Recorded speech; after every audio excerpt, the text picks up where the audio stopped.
Now we're live.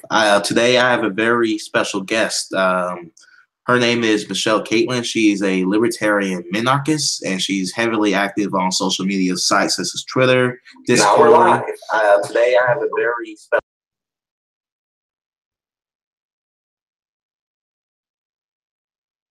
I think something messed up there. Yeah, sorry. Just I started streaming my thing. Went. I had it once with my first few streams as well. Yeah. She is active on social media websites such as YouTube, Twitter, and Discord. You want to introduce yourself, Caitlin?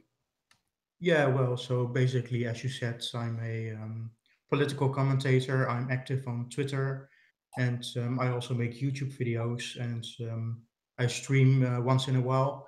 And I mainly talk from a, you can call it a right libertarian perspective, where I focus on um, where I basically focus on arguing for free market capitalism and Western identity. Yeah. So, Western Western identity. You think there's any chance that the West can be saved from the invasions of Muslims, whatever? Well, I always like to be a more positive about things, and I think a lot of people are very pessimistic about kind of these mass immigrations and the the push for multiculturalism. But I'm seeing a very strong pushback against that as well. We've seen very rising nationalist parties in the West, especially in Europe. We've had in my country we have Geert Wilders, who's a very anti-Islam politician, and he has the second biggest party in parliament right now. Um, Recently, Austria also elected a very anti-immigrant party. I think I think Hungary, especially, is set to the Nationalist Party in Hungary is set to win a lot, about 70%. I think Italy is set to have a right-wing government there, especially very opposed to this massive migration recently. And so I think we are seeing a very strong rise in nationalism in Europe. So I think the more immigration, the more they try to push this, the more pushback they will get. So I'm positive that we can kind of stop it. So just also, have you also seen like a Christian revival in your country out of the response to the Islamic threat or to your culture? Um, there's definitely there's definitely a focus on there's more of a focus on secularism, but I have seen kind of a rise in what you can call cultural Christianity, where people aren't necessarily like openly religious, but they do kind of recognize Christianity as a religious bulwark against the rise of Islam, and they kind of recognize that Christianity has become is an essential part of Western identity. So I'm not sure if it's rising in a religious sense, but it's definitely kind of seeing interest in a cultural sense. That's that's pretty interesting. I always knew that Europe or Scandinavian countries are pretty much have an atheist population, but I'm kind of happy that religious institutions have a very strong presence there. Yeah, it's very interesting because it is definitely very atheist. My country is also very atheist, but there's still like a there's still a culture of Christianity around it. Even if people like, it's interesting because like when people, I think someone did a poll on Catholic churches, and about like I think 50% of people in the Catholic Church in the Netherlands are atheists, and it's interesting because they basically say they don't personally believe in a God, but they still identify as Catholic, and they still go to the church because that's just the culture they've been raised in, and they have a cultural connection to it, especially with family and things like that. And it's you see, it seems that this kind of focus on cultural Christianity is definitely going to be the focus in Europe over like anti-theism and explicit religious identity, and whether that will be good or bad remains to be seen. Yeah, just do you think the where do you think where the anti-theists the YouTube community goes wrong, where they just think that religion is just ultimately holding Western society back? Do you disagree with them there, or Yeah, um, I think they're just wrong on it because as one of the biggest anti-theist kind of arguments is kind of a historical argument that Christianity for held Europe and Western society back until the Enlightenment magically turned them into the biggest civilization ever, and it's just so completely wrong because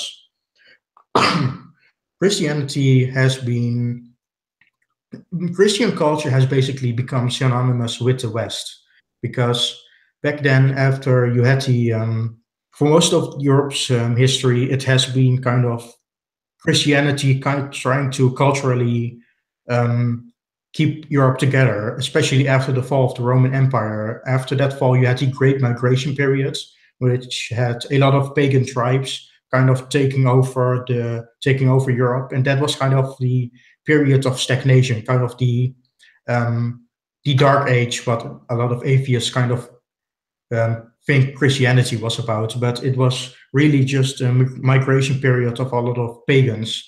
And it wasn't really until the Catholic Church emerged and kind of united Europe under Charlemagne, when Europe began to get out of that dark age and to emerge as a leading continent, basically. So I think if you look at most of the history of Europe, you will see that almost all of it, science, technology, and philosophy, it has all ties to, especially, it all has ties to Christian morality and Christian culture, basically. And I think anti-theists, in their attempt to get rid of religion and rid of culture, I think that would be one of the best ways to get rid of what we know as Western culture.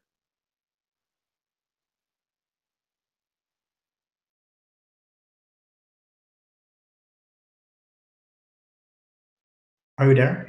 sorry about that. I got distracted. Oh, Um, no problem. just I guess my problem with the atheist skeptic community is that they just kind of have to outright deny that Christianity or the Catholic Church has contributed a lot of reason and logic in itself, and also science. So, Yeah, uh, exactly. And one of the examples, for example, that a lot of atheists talk about and brag about is the Enlightenment, which was kind of started with by John Locke and his advocacy of liberalism. But what a lot of people don't realize is that John Locke's liberalism strongly appealed to the concept of natural rights and natural law, which was explicitly more of a Christian theological thing. It began really with Thomas Aquinas, and so even their their ideology of enlightenment and liberalism, even that has a backbone of Christian culture to it. yeah, that's true. Hmm. Yeah. Also, according to Ghost of Buckley and French Imperial, that John Locke also pretty much hated atheists and thought people shouldn't associate with them at all. Yeah, John Locke was a very hardcore Protestant guy. He wasn't really a fan of atheism, and he didn't want to give atheists and Catholics rights, basically. So it is pretty funny because John Locke has kind of become the whole Enlightenment has kind of become this idea of being an atheist paradise, but the actual philosophers during the Enlightenment definitely weren't that. Yeah, most of them were deists or active Christians. Hmm. Yeah, and they base their philosophy of natural rights on Christianity. So I think to get to I mean I am personally an atheist. I don't believe in a god, but I do recognize the importance of Christianity in the development of the West, even in terms of the Enlightenment and especially those principles. Yeah. Um, on liberty. Also, what made you into a libertarian minarchist?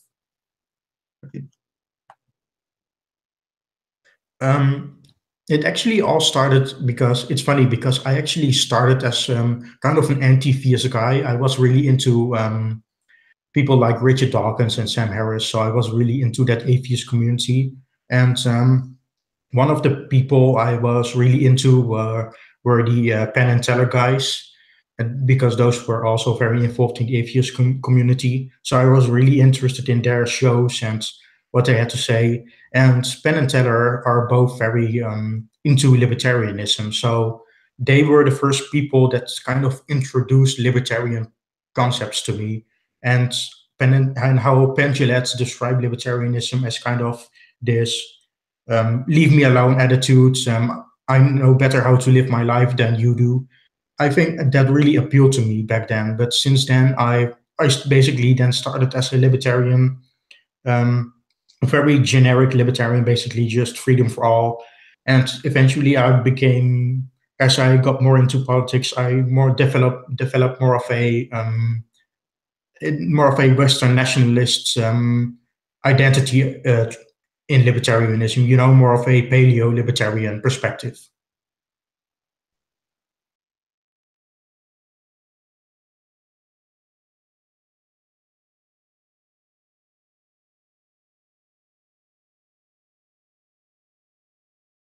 Are you there?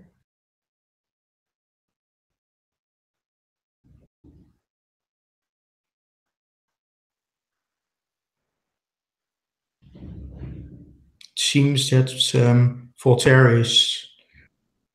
It seems that he's distracted by something, or I don't know.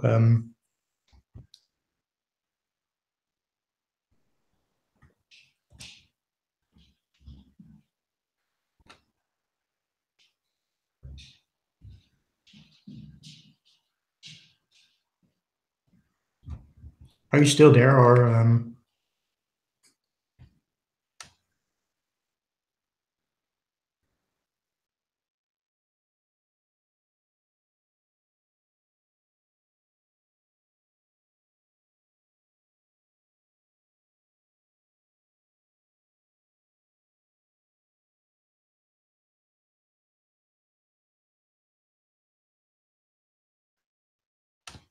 well, it seems that Voltaire is gone at the moment. So, Yeah, I'm back.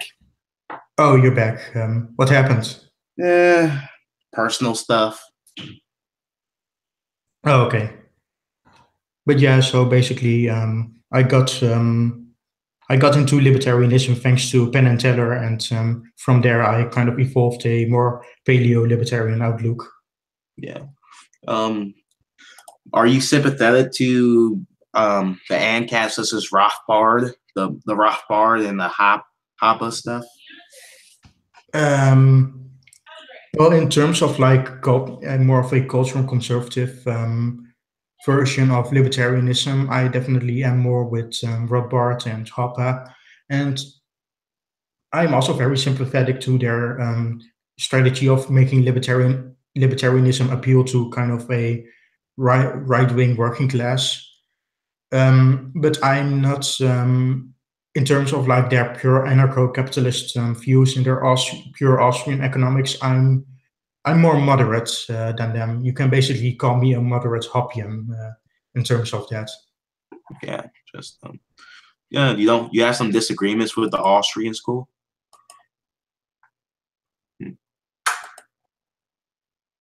Well, I do consider myself an Austrian, but it's kind of that the Austrian school has kind of two sides to it. You have the Hayekian variation of the Austrian school, which kind of which is still which has Austrian concepts like the Austrian business cycle and marginal utility, but also accepts like a positive methodology that the neoclassical school subscribes to. So they embrace like scientific concepts. And then you have kind of the Mises part of Austrian economics, which focuses completely on praxeology and completely rejects like scientific principles like econometrics and things like that. And Rothbard and Hoppe really subscribe to the more Mises view, whereas I'm more part of the Hayekian view. Hmm. Praxeology versus operationalism. Hmm. Just, Yeah, yeah, basically. it's rather sad. Mises really was a great economist, but people just don't take him that seriously because of it a priori methodology. Yeah, I think kind of that form of Austrianism, that rejection of positivist attitudes, of those or more operational kind of mechanisms. I think that's kind of led to the Austrian school being identified as a heterodox school rather than a mainstream one. And I think it's mainly because neoclassical economics and Keynesian economics operate under more of a scientific principle. So anything that doesn't subscribe to that is naturally going to be more fringe. Yeah, pursue. Yeah, that's true. Most people see praxeology as a pseudoscience, if anything else. Yeah, it's more like praxeology seems more like philosophy to me rather than science. And a lot of people, when they look at economics, they see it more as a scientific thing, more things that includes the statistics and concepts like that. And I think um, I think the focus on philosophy definitely has potential. The focus on human action as an a priori concept. I think that definitely has potential, but I think people are too subscribed to a scientific worldview for something as big as economics to accept praxeology. Yeah. Also, just just speaking of that, just will you consider yourself to be a rationalist or an empiricist?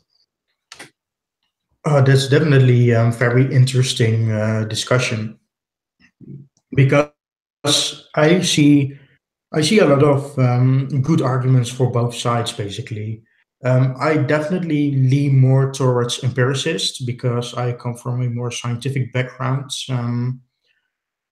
instead of a philosophical background. So I am more inclined towards empiricist philosophers like David Hume and Adam Smith and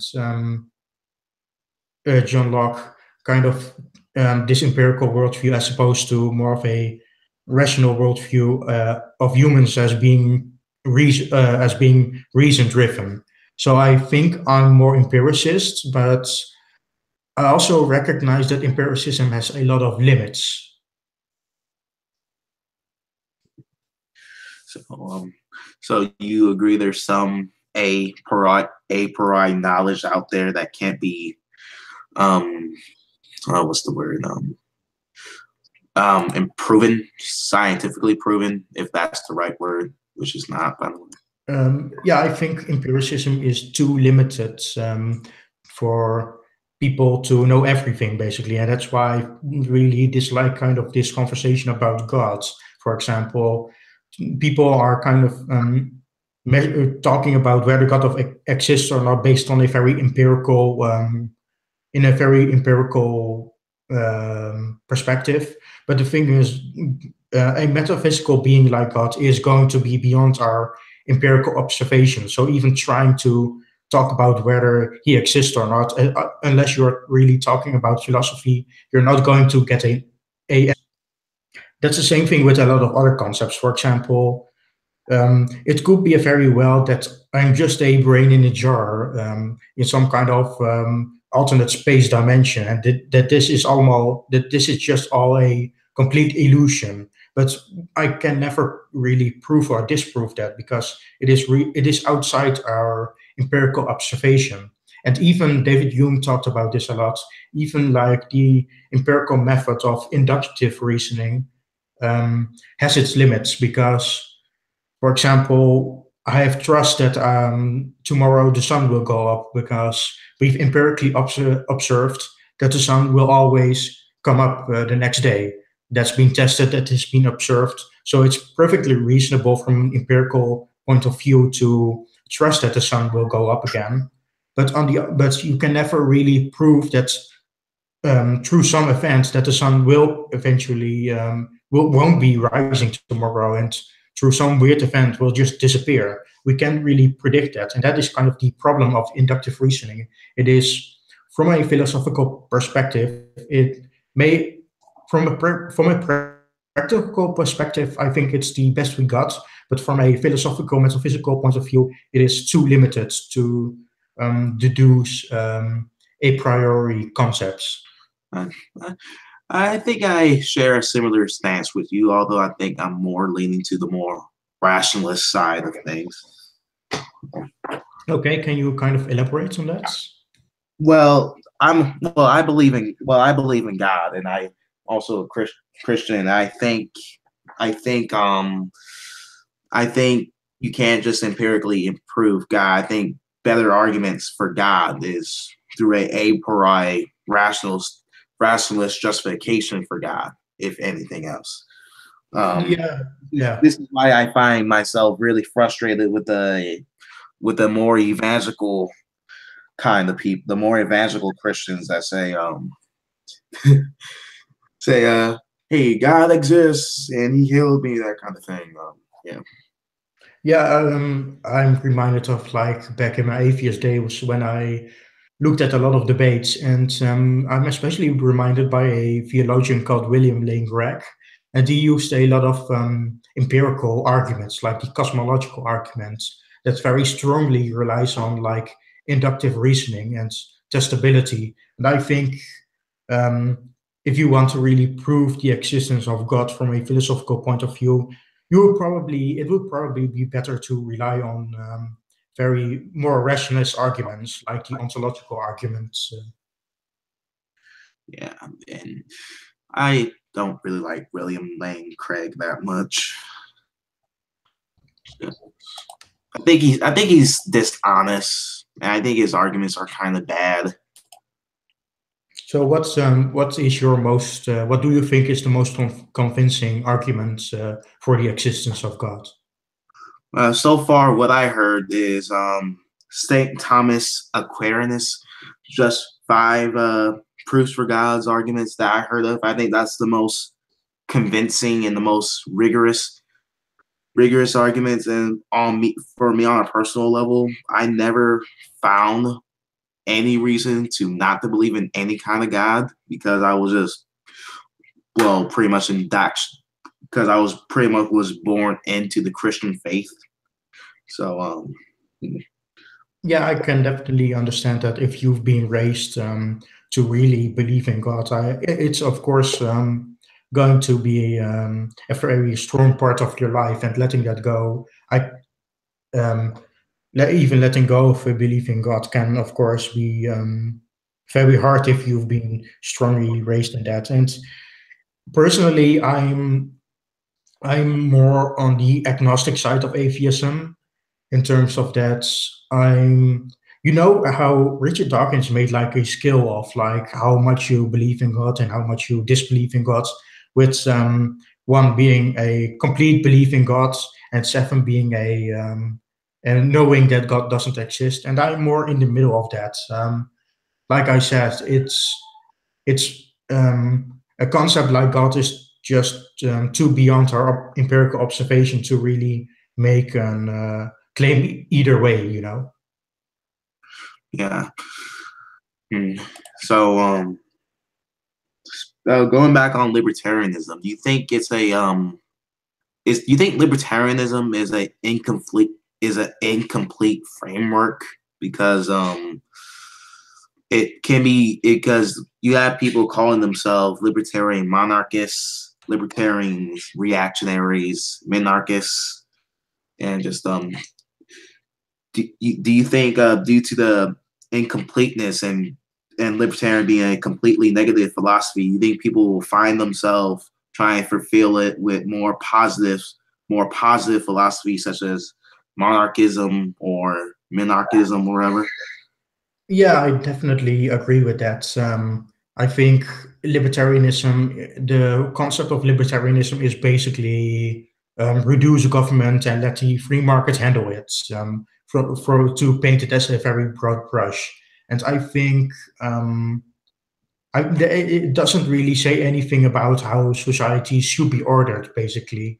It could be a libertarian society with a very small government could go in a lot of ways, and how to um, promote society. And that's why I myself add a lot of on libertarianism. For example, um, you can call me a libertarian, but like I mentioned, I add a lot of philosophical concepts from Western identity and more right-leaning cultural perspectives to it. And I think if libertarianism once if people want to have a chance at actually establishing a libertarian society, it needs a cultural foundation to hold it up. Because I think just trying to get rid of the government and just waiting out what will happen, I think that's going to be a very big mistake. So are you willing to take on the label of nationalist then? Yeah, I've called myself a nationalist before, and I you can really call me a Dutch nationalist because I really want to preserve Dutch culture and the Dutch nation state over like more globalist systems like the European Union. So, and it's annoying because when people think of nationalists, they think of like Nazism. They think of like evil people who hate other cultures, like xenophobes, people who want to people who think other races are superior and things like that. And to me, nationalism is simply about preserving the cultural foundation of a nation state. And I think, if I want to establish a libertarian society, I think the values and the national values are going to be important to maintain such a society. I am totally agree with you right there. I think just the prioritization of Western values is the only chance of having some type of libertarian oriented society. Yeah, exactly. And it's if you the thing about libertarianism, it's all about, if you want a small government, you need to prove that your society can sustain itself without a government. If Because it's all about self responsibility.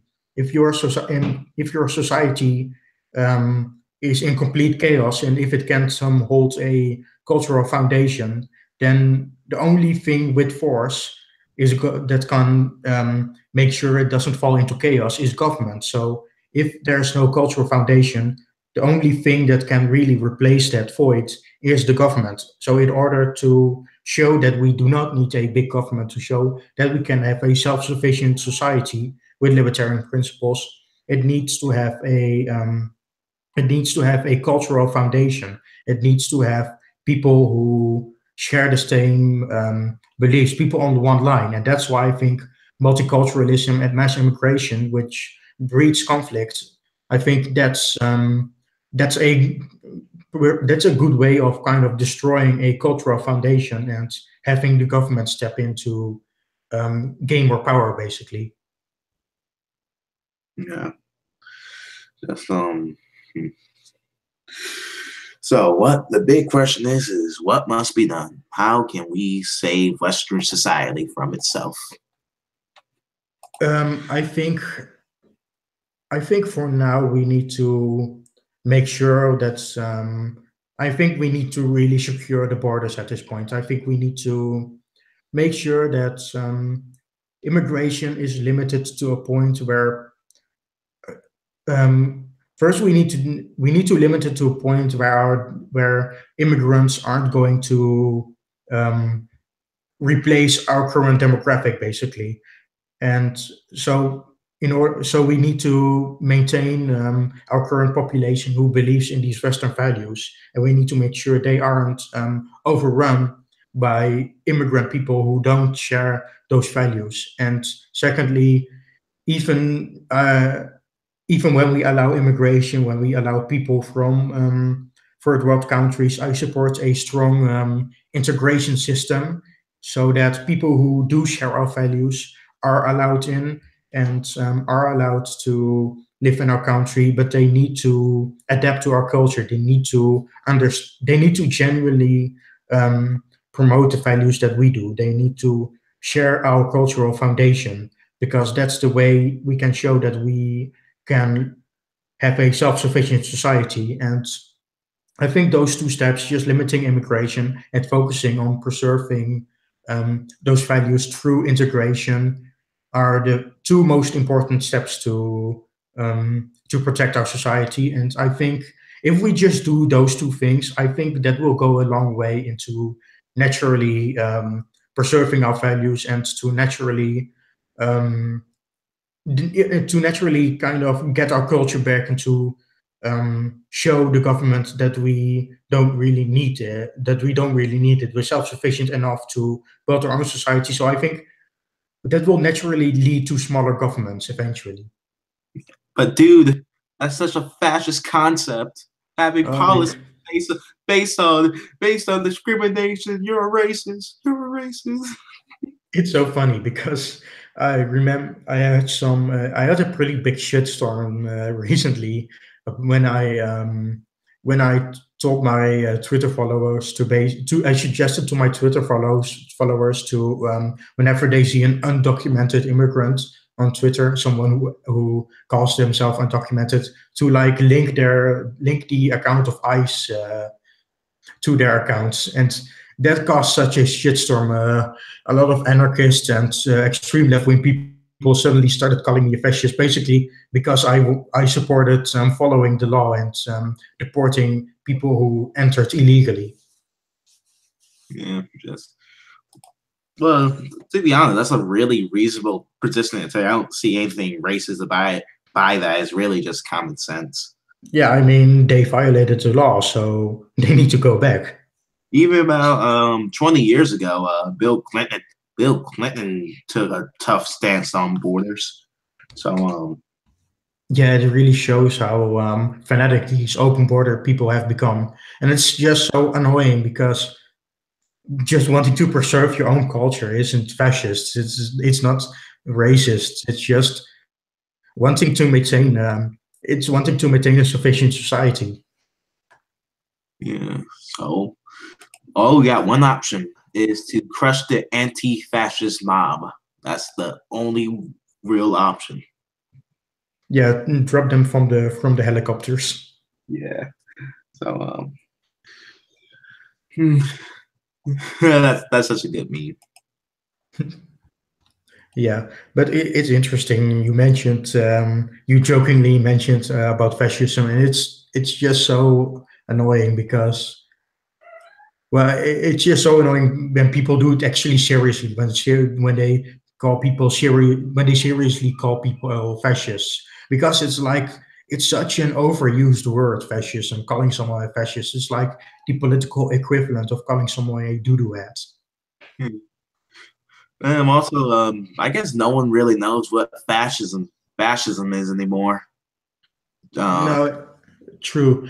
It's a very difficult philosophy to or political view to really understand because whenever you try to look up fascism, it's just always kind of this slur basically rather than the ideology. well, we could either have a Dinesh D'Souza understanding of fascism and claim it's a leftist philosophy, or we could have a rather nuanced understanding what the actual fascist philosophy is. Yeah, Mm, exactly.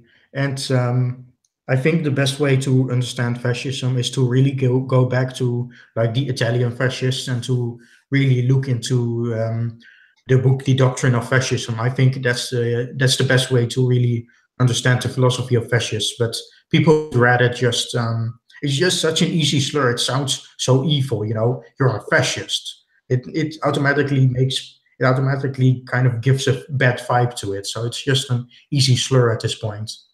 I wish being called socialist is a slur. That'd be so much fun. Yeah, it's annoying because like people. That's also one thing I hate about like conservatives like Dinesh D'Souza. Like you have like communism, a philosophy that killed way more than fascism and Nazism did. And what does Dinesh do? He calls communists fascists. It's like you're calling communists something less worse than they already are. Hmm. Just let's keep the name communists. You kill about let's see, you kill about over about 50 million people in a 100-year period. So congratulations, you're like the most murderous sociopathic ideology out there. Yeah, I think it was actually more than that. I think it was around 90 million even. But it just goes to show it's an ideology that killed way more people and yet it's not seen as taboo as Nazism or fascism. It's like calling someone a Nazi. That sounds really evil. Nobody wants to be called a Nazi. Everyone knows it. It's beaten into them that Nazism that Nazis are the evil guys. And but then you have communists which killed much more people, but the term still has that acceptability. It still doesn't isn't as unpopular and taboo as like a term like Nazism, and it really annoys me because it really shows um, how skewed the perspective is of people. Well, Ludwig von Mises once said that the idea of socialism or communism will always be sympathetic. That people always be sympathetic to those ideas. You know? Yeah, it's kind of annoying because like been so many examples of like socialism and communism failing, especially in the 20th century, and then people still try it, and then there's more examples of socialism failing, like Venezuela. There's more examples, more and more, and people just don't get it. No matter how many times it fails, people will just say, "Well, that's not real socialism," and then they'll just try again. And at this point, I don't really know how to reason with these people anymore. Well, you always can bring out the helicopter meme and Pinochet. Yeah, basically. But it's like if these people are actually planning a revolution and are actually willing to violently take over our property and trying to establish their communist state, then we do need to stop them with any way possible. That's just that would just be self-defense at that point. Yeah, now we're But literally trying to crush I the fascist mob. yeah, exactly. Yeah. But like I violence is like the last resort. It's something that all memes aside, of course, violence is not the answer. We need to avoid it as much as possible and just focus on debate and discussion because I have no problem having debates with communists and socialists. I want to have conversations over violence. But socialists and communists are very adamant on really getting to that point of a revolution. And if if if that can't be avoided, then yeah, the only answer would be violence. Hey, have you ever asked a Marxist or this person that they support privatization? Because under Marxist theory, that the boom and bust cycles will continually get worse and worse and worse. So, have you ever asked a Marxist about that? That you will support the privatization and more free markets because of this? I've never really asked that, but it's interesting because like I am not against people making like socialist communes and just living in their own little utopia where they share their own property. But what they want to do is they want to really just take over everything and just abolish capitalism worldwide. And it's like, why can't you just try your socialist order in one place and we can try our libertarian order in the other place and then we can see which one will survive longer. But dude, I most like my commune is most likely gonna fail and arm the people and take your stuff. So Yeah, it's funny because like they basically admit that under a capitalist society, like unless capitalism is really abolished, capitalism will just outcompete socialism. They just completely admit that, and I'm like, isn't that just more examples that socialism doesn't work? If you need to really force your ideology on the entire world, that doesn't really show how good of an ideology it is. Yeah.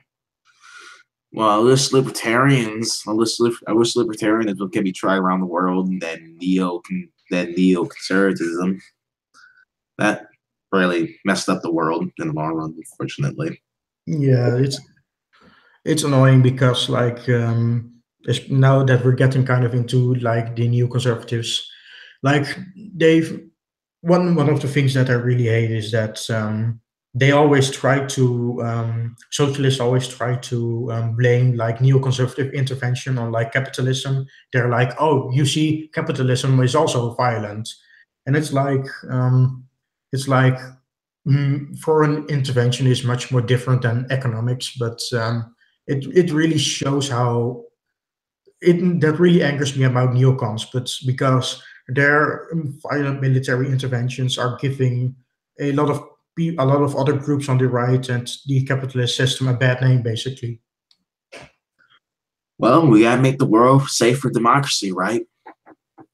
Oh yeah, because the entire Middle East will just magically accept democracy if we bomb them hard enough. Have you ever heard of the end of history thesis that was brought forth by one of Francis Fukuyama? You ever heard of that? Yeah, I actually brought it up in the stream with Sargon yesterday, and it it's a very interesting book because I think it was made in the 90s, and then the 2000s came, and it just instantly destroyed any credibility the book had. Well, well, what I heard, Francis Fukuyama still ultimately believes in this thesis that liberal democracy will be the final form of human governments. He still believes in that. Yeah, And it's just yeah, I think he still does believe it. it's just that I think he just views this conflict in the Middle East as a just a minor thing in the much larger grand of things if he still believes in this. Yeah, That, it's very. I'm not sure how we can still believe it at this point, but for those who don't know what the end of history is, basically it's a book by Francis Fukuyama where he argues that liberal democracy is the final stage of history. That all societies that there won't be any better society system ever. It's just the best system that we are going to get. And he predicts that every society in the world will eventually accept this liberal democratic system and transcend above culture. And but the problem is that a lot of there are two problems I have with this thesis basically. First, I think it's very I think it's very utopian to ever think a system is going to be the perfect system and to represent the end of history. I think eventually there will always be more systems that will improve upon it as time goes by because same thing as we've seen with monarchy. Nobody in the period of monarchy and medieval history would have predicted democracy and they would have never predicted the paradigm from monarchy to a liberal democracy. And I think Fukuyama doesn't realize that such a paradigm could still happen because democracy is not a perfect system. It still has its flaws. It's just the least worst system there is so far. So it's perfectly possible for democracy to eventually have their own paradigm shift where even where another form of system could eventually evolve from, because democracy is actually a pretty young system.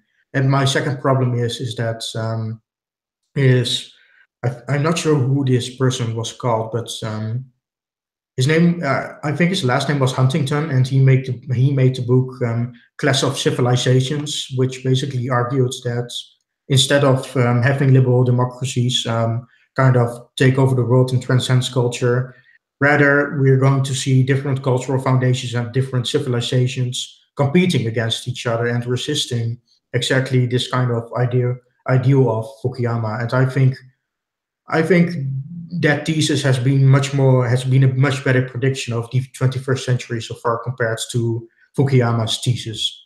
Yeah. Also, if you want, also for people who are watching this, Hoppe really wrote a good book called "The Democracy That God That Fell." I think that's a really good indirect intellectual um, challenge to Fukuyama's thesis. Yeah.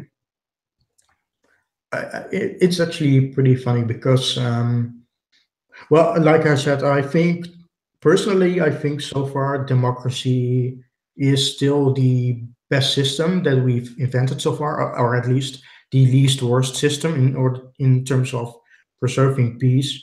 But Hoppe's criticism of democracy, although I don't really agree with him that monarchy was better, I do agree with him that democracy is a very dangerous system um, and can inevitably create more centralized government. So I don't know what could properly replace democracy, but I hope there will be a system that does and bring a more libertarian society because even though I don't trust a different system over democracy, I do think we need to get rid of democracy somehow because it's just too flawed, even if it's the least flawed system.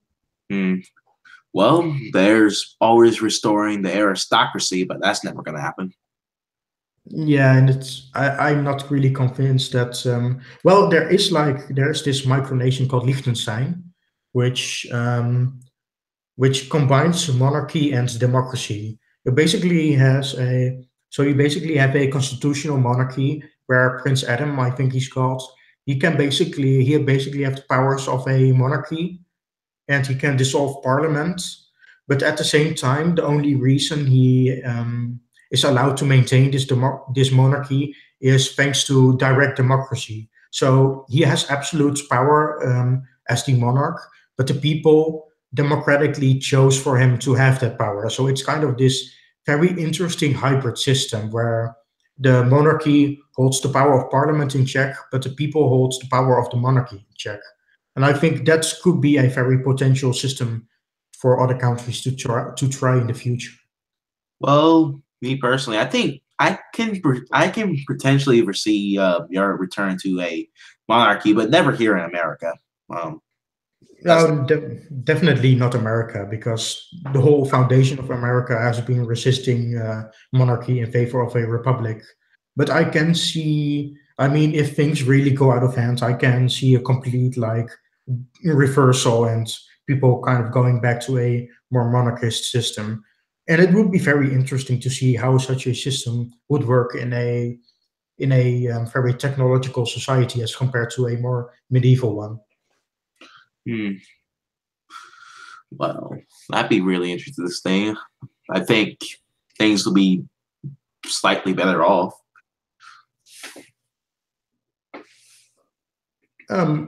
Yeah, it depends because, well, I know a lot of libertarians are sympathetic to, at least a lot of reactionary libertarians are sympathetic to absolute monarchy, but I think it can be a very dangerous system if the wrong person is put in there. I mean, Well, I would have no problem. Is like if Hans Hermann Hoppe was like the monarch, I would just be all for that. A Hoppian monarchy, I would be completely for that because I can trust a person like Hoppe to not abuse his power and to preserve a libertarian society. But it really depends on like the benevolence of the monarch. well, I think it also depends which region you're in, because if you look further into each region, such as the Slavs, the or the Tsars, there were despots, especially the Russian Tsars. And I think the best kind of monarchy were the Anglo Saxons. They were able to, well, that's the I think that's the closest thing, not as despotic compared to the other things, such as the Russian czars or the Slavs, wherever.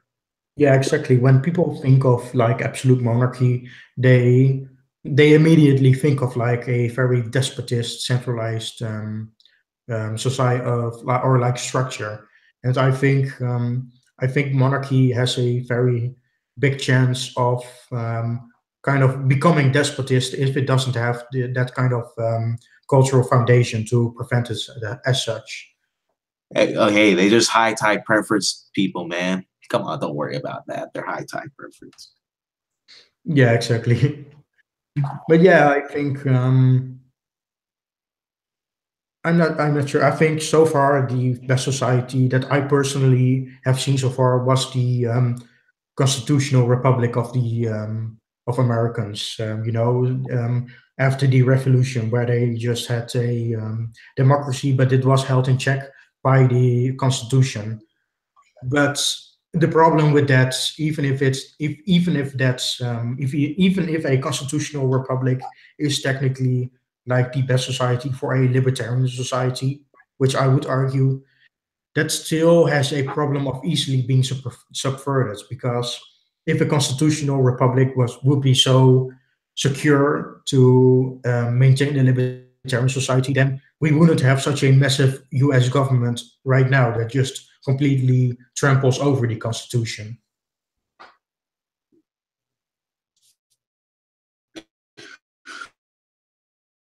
Berlin, basically. Hmm.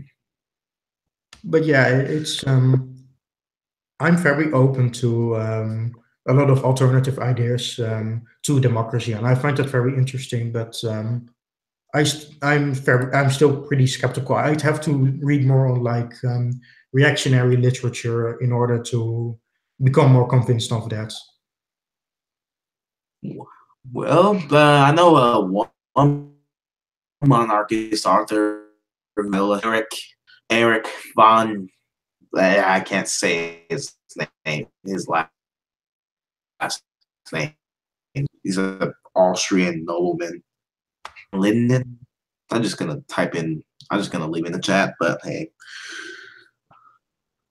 Okay, that's fine. he's a pretty interesting guy. He wrote some rather interesting things about monarchy. He wrote a book called Leftism, where he basically, I think his main thesis is that democracy or direct democracy is inherently a leftist concept.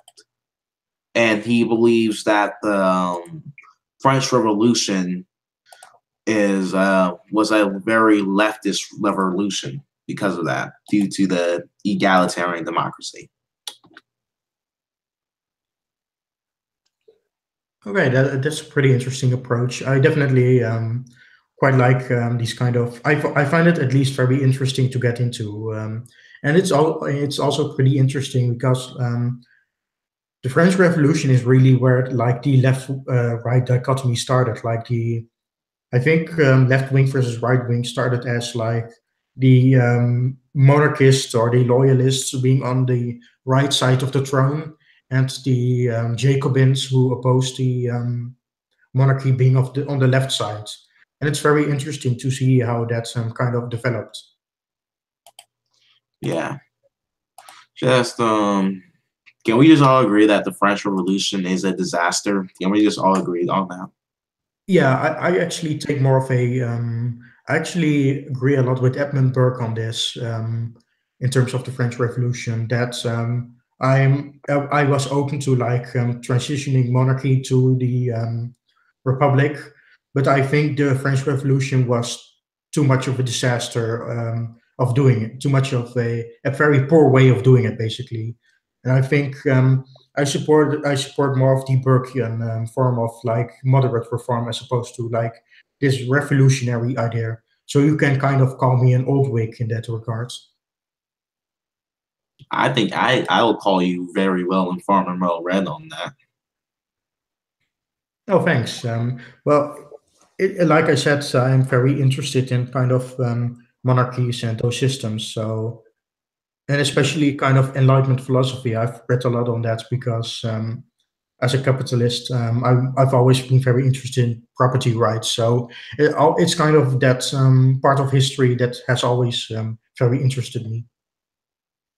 Yeah, I find it strange that I see a Maoist every now and then may argue that the French Revolution was really a classical liberal revolution, as in the same kind of American Revolution, due to sharing the same inherent values and promoted the same kind of ideas of liberty. Um, Yeah, that's some people do have kind of that. Some people do think that, but I think the American Revolution and French Revolution were very different forms of liberalism. And the academic agent made a recent video on classical liberalism, and he talked basically how there are three distinct forms of classical liberalism that emerged. We had kind of the radicals, which promoted a more rationalist view based on Rousseau and promoted a more revolutionary view. Then you had more of the moderate people like John Locke, and then you had kind of the conservative side, like Edmund Burke and Adam Smith, who promoted a more anti-utopian version of classical liberalism. And I think the American Revolution was more of the moderate form, whereas I think the French Revolution was more of the radical interpretation. yeah, just I didn't know why he put Hamilton on the more conservative stuff. He should have put them on the more Rousseauian Yeah, side. yeah. I actually left a comment on the academic agents video. I don't really know what his name was again, um, but academic agents put a member of the Girondin party. He put that in the radical side. I can't come up with his name, but I thought that was a mistake because the Girondins promoted a very moderate reform version of the French Revolution. You know, they were more centrist. They promoted a more moderate reform of monarchy as opposed to kind of the revolutionary part. And I think a better representation of the Rousseauian radical perspective would have been Robespierre. Robespierre, I can't pronounce these French names, but yeah, I think Robespierre, who really instigated the Reign of Terror, I think he would have been a perfect representation of the radical side. So there were definitely a lot of people that I felt should have been in other places, basically. But overall, I think the video was pretty solid. Just I honestly wish he just took Hamilton out there, you know, because Yeah. he wasn't really a great founding father. He been rather caustic. Oh yeah, one of the chats just mentioned Consordet. That was the guy. So yeah, basically Consordet. I really don't know how to pronounce these fucking French people, but basically that guy was part of the Girondins, and he definitely wasn't a radical compared to someone like Robespierre. Robespierre was a crazy person, so kind of glad that he got his head chopped off. Yeah, but that's exactly kind of the problem with people, how people kind of call themselves classical liberal. They don't really understand how different these radicals were compared to like conservatives within the whole classical liberal idea. Will you if you will you put Rothbard such as Hoppe on more on the radical branch of classical liberalism? Um, I wouldn't really call them classical liberals in the first place because they've definitely been influenced by classical liberalism in terms of property rights. But I think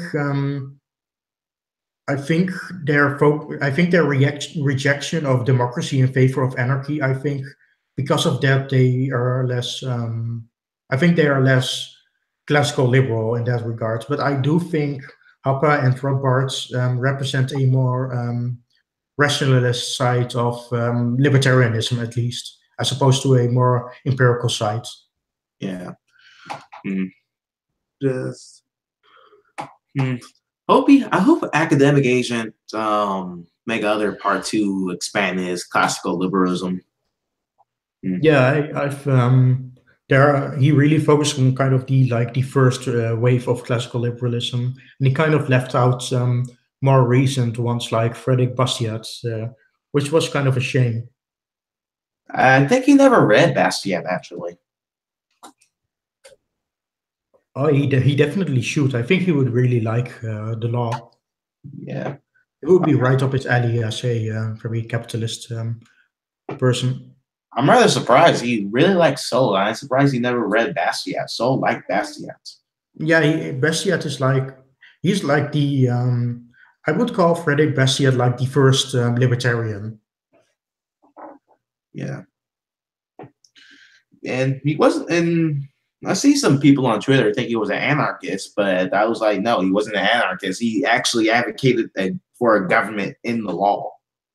Yeah, that's what the law meant, of course.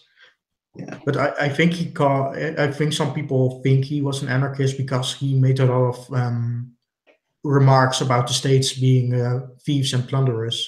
So I think that kind of gave people that impression.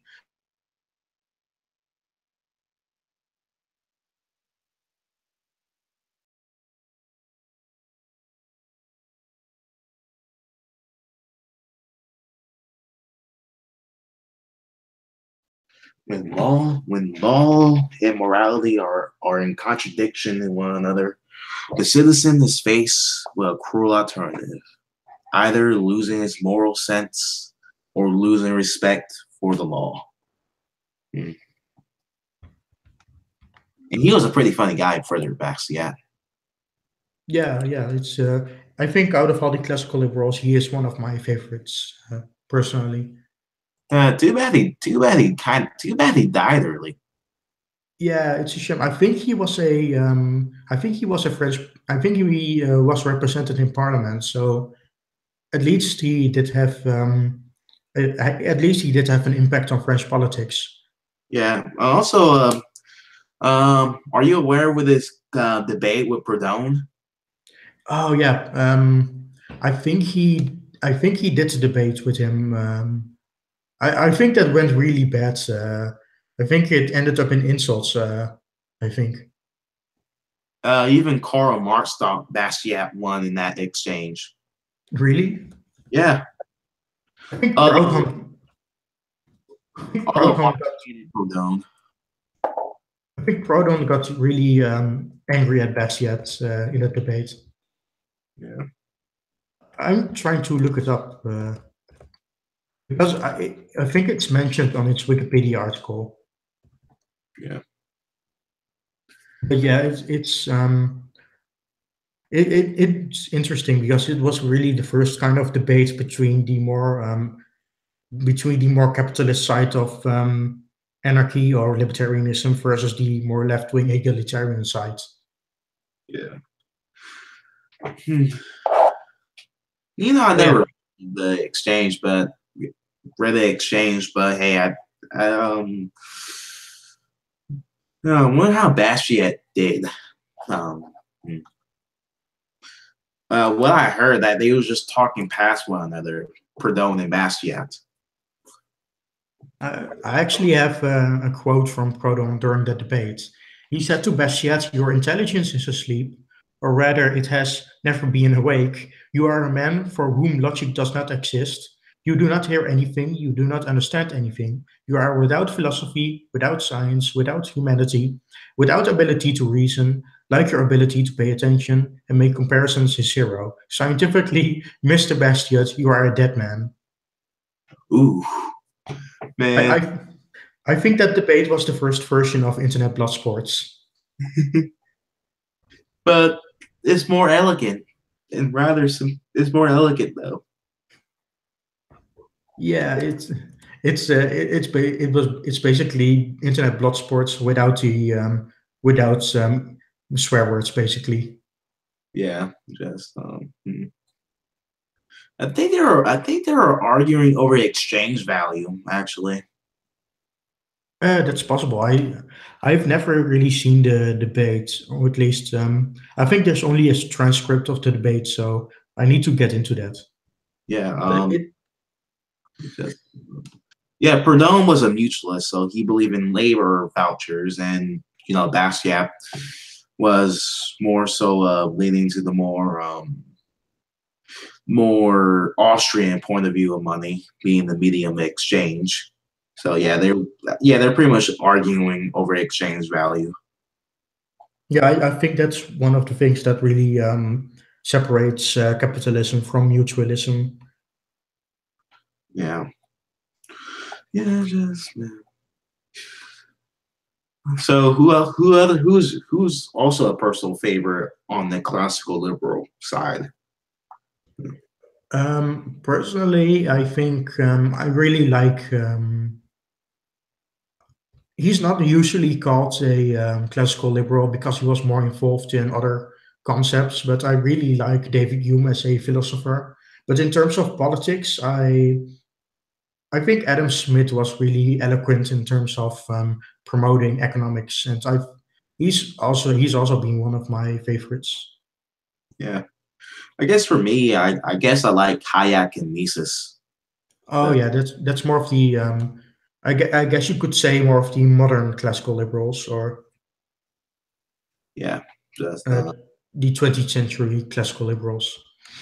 Yeah, I mean if we're adding like Hayek and Mises, I definitely think those two are in the top tier. mhm. Just they just contributed so much to so many classical liberal thoughts to today, but they're so little known, which is rather sad. Yeah, at least Friedrich Hayek got a Nobel Prize in economics, so at least he got some recognition. While Mises was sort of just forgotten and mentioned every now and then as Hayek's mentor.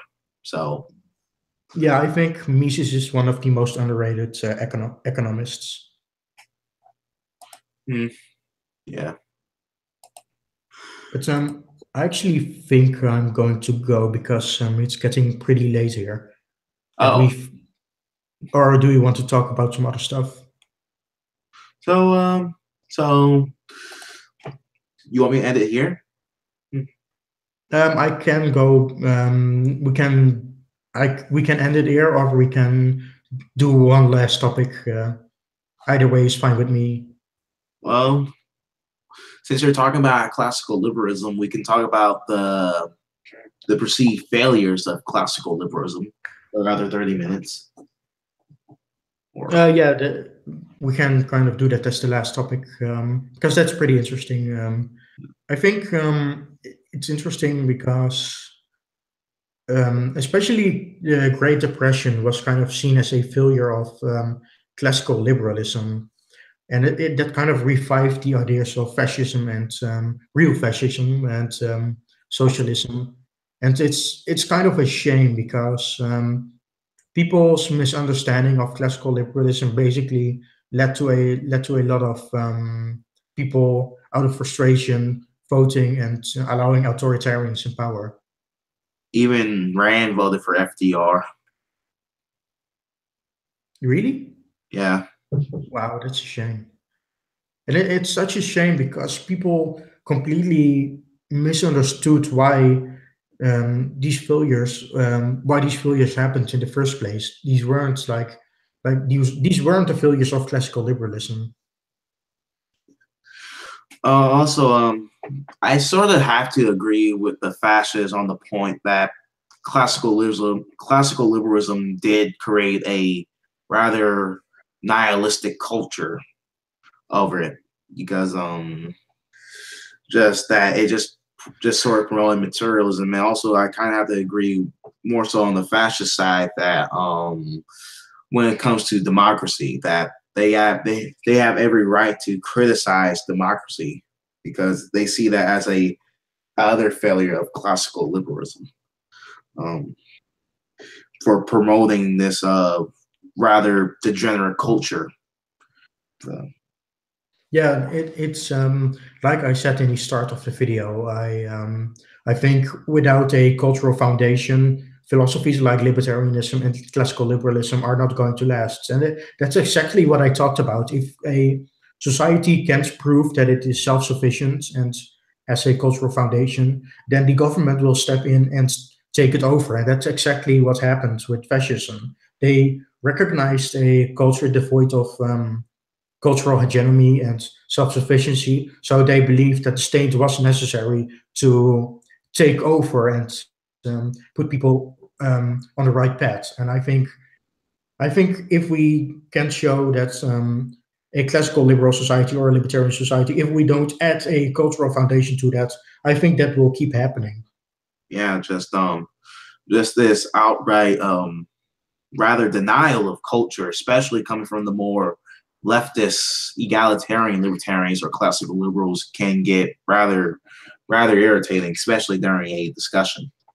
Yeah, that's very annoying about the libertarians, and it's kind of this is kind of the stereotype that libertarians have now, like the stereotype of libertarians wanting to promote heroin for 5-year-olds and wanting to promote like polyamorous relationships and all kinds of that very chaotic stuff. And for me, it's like these things are the perfect way of destroying a society and allowing for more government. Yeah, this is why I kind of have to reject the Rothbardian ethics, where he basically stated that yeah, it's pretty much okay to sell children. Yeah, I So definitely think that the biggest problem with libertarianism is that they think purely about like pure freedom and whether it's they think about it purely whether it's consensual or not. And yes, it is technically consensual and harmless to sell a child to another person, or it is also technically not a violation of the non-aggression principle to neglect a child.